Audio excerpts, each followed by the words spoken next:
La formation professionnelle évolue. Quels sont vos nouveaux droits? La réforme de la formation professionnelle a été conçue dans le but de simplifier le système de formation, souvent critiqué pour sa complexité.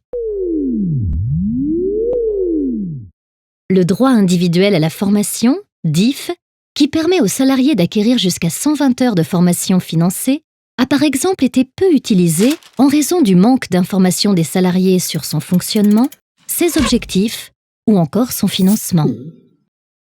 Avec cette réforme, le DIF va être remplacé par le compte personnel de formation, CPF, à partir du 1er janvier 2015. Le CPF concernera les salariés et les demandeurs d'emploi et sera ouvert de leur entrée sur le marché du travail jusqu'à leur retraite. Ainsi, il sera attaché à la personne durant toute sa carrière, contrairement au DIF qui est attaché au contrat de travail et dont on perd le bénéfice quand il se termine. Bye bye.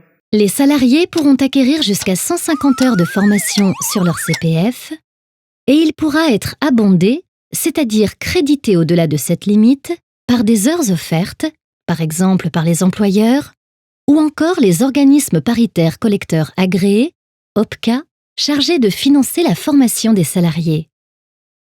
Le financement de la formation professionnelle est également revu à la baisse pour les entreprises de 10 salariés et plus, car elles devront désormais verser à l'OPCA de leur branche une contribution annuelle fixée à 1% de leur masse salariale.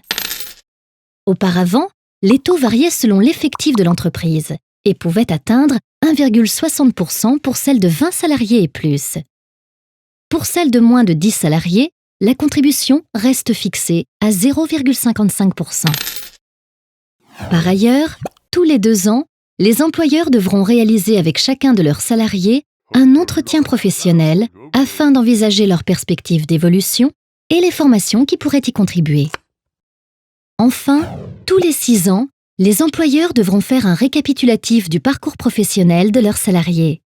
Ils devront justifier que durant cette période, ils ont réalisé avec chacun d'eux des entretiens professionnels et que chaque salarié a suivi au moins une formation et bénéficié d'une augmentation de salaire ou d'une évolution de poste. Si ce n'est pas le cas, les employeurs pourront être sanctionnés. Par exemple, les entreprises de plus de 50 salariés seront contraintes d'abonder le CPF des salariés concernés de 100 heures s'ils sont à temps complet et de 130 heures s'ils sont à temps partiel. Les salariés disposeront ainsi de plus d'heures pour réaliser les formations de leur choix. C'est la première fois que dans une loi, il y a un droit à la formation et à l'évolution professionnelle pour tous les salariés.